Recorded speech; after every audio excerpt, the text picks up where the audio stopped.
Beyoncé, Ed Sheeran ou encore Rihanna sont des habitués du Stade de France, tout comme l'était Johnny Hallyday. Mais aujourd'hui, on va voir si se produire devant 80 000 personnes, c'est atteignable pour des artistes francophones de notre époque.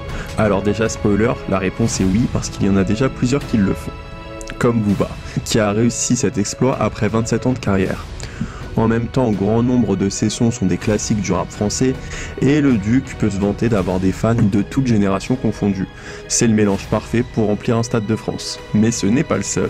Maître Gims, qui enchaîne les tubes depuis la section d'assaut, est passé du rap à la variété française, ses feats avec des stars internationales comme Maluma et Sia font que c'est incontestablement l'un des plus grands artistes français.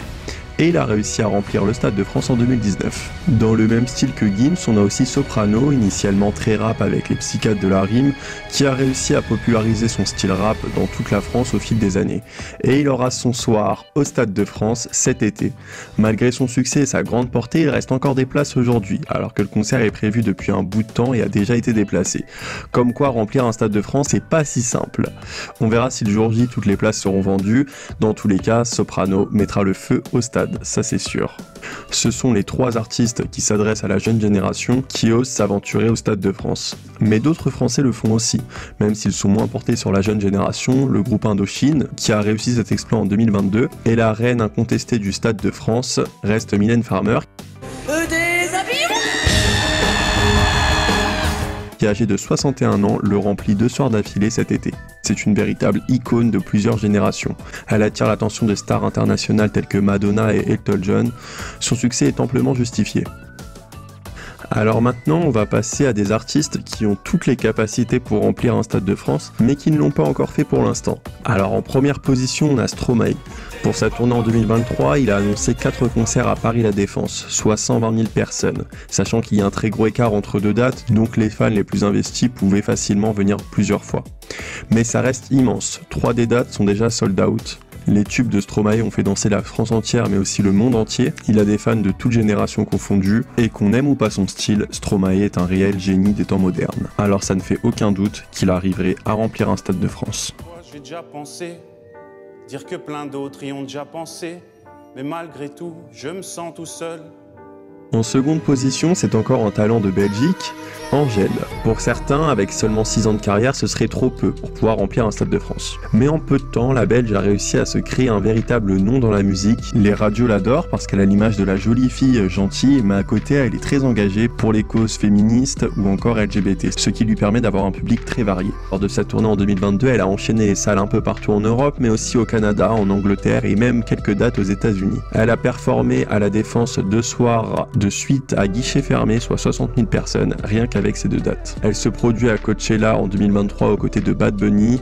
Après son featuring avec Dua Lipa, l'influence d'Angèle est impressionnante. Ses titres dépassent les frontières de la France, alors elle pourrait très bien être en lice pour remplir le Stade de France, et ce serait l'une des artistes les plus jeunes à réussir cet exploit. La plus jeune étant Rihanna qui l'a rempli à seulement 25 ans.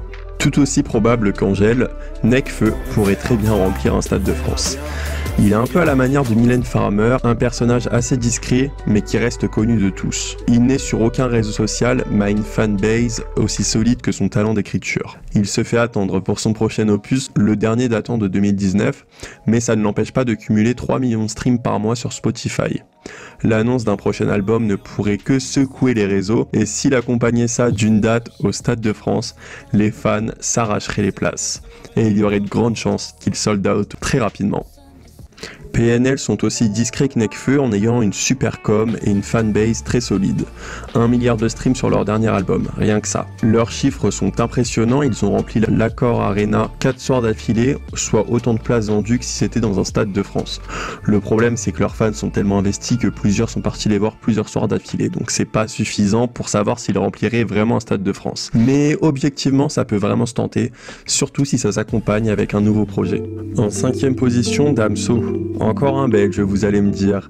Mais oui, Damso a réussi à remplir 4 fois l'Hôtel Arena, ce qui équivaut à 80 000 places sans vraiment trop de problèmes. Damso a bien changé depuis ses débuts, mais a une fanbase très variée qui évolue au fil des années et qui voit son évolution. Il est présent sur scène et en festival. Damso devrait cependant prendre ses distances avec la musique dans les années à venir, mais au vu de son talent, de son audace, de son écriture, avec un nouveau projet digne des anciens, son retour pourrait bien créer l'effet d'une bombe et être accompagné d'une date au Stade de France. C'est la suite logique quand on a sold out 4 Bercy, non ?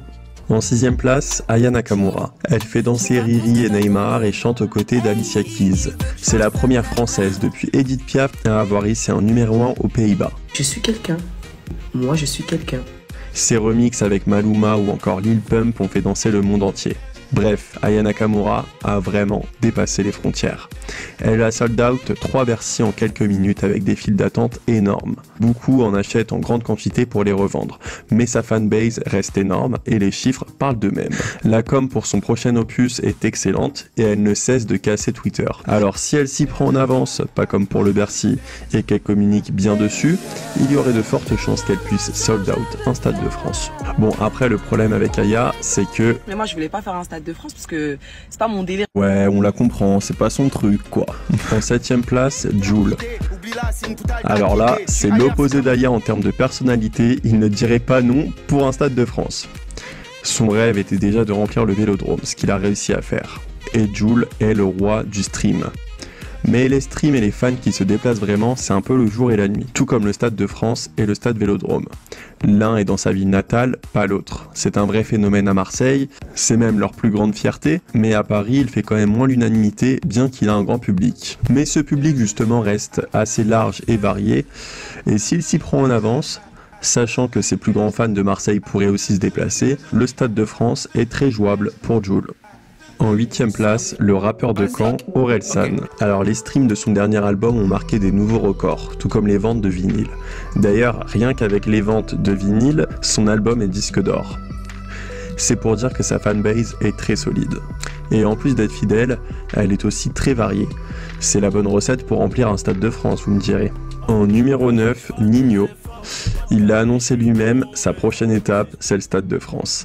Il enchaîne les disques de diamant et les chiffres de ses streams sont impressionnants. Mais là encore, le même problème qu'avec Jul, les streams et les ventes en concert, c'est deux choses différentes. Et les fans de Ninho, même s'ils sont nombreux, sont quand même moins fidèles que les fans de Jul. Mais au vu de tous ces hits, un Stade de France, s'il s'y prend en avance, reste très largement jouable pour Ninho. Et en toute objectivité, Ninho est le dernier sur la liste, parce qu'aucun autre artiste francophone pourrait remplir le Stade de France à l'heure actuelle. Les rapidités auxquelles JJ Dinaz et Laylo ont réussi à remplir Bercy sont impressionnantes, mais ce serait pas suffisant pour remplir un Stade de France. Rof a écrit l'histoire du rap français, a derrière lui des fans de plusieurs générations, mais il n'est pas aussi multigénérationnel que Booba, et n'est pas non plus très grand public. SCH ou Niska ont des chiffres certes impressionnants, mais pas une fanbase assez solide pour remplir un Stade de France. Mais il y a tout de même une artiste qui s'est certes retirée de ce milieu, mais qui pourrait potentiellement remplir un Stade de France. Diams. Mélanie a enchaîné les records dans les années 2000 et a énormément de fans frustrés de ne pas l'avoir vue en vrai. Bon, il n'y a vraiment aucune chance que ça arrive, mais quand même, on peut toujours rêver d'une date dans un monde parallèle qui serait sûrement très rapidement sold out. Bon, après, on ne connaît pas les projets à venir de tous ces grands artistes, mais à l'heure actuelle, vous pensez que qui pourrait remplir un Stade de France ?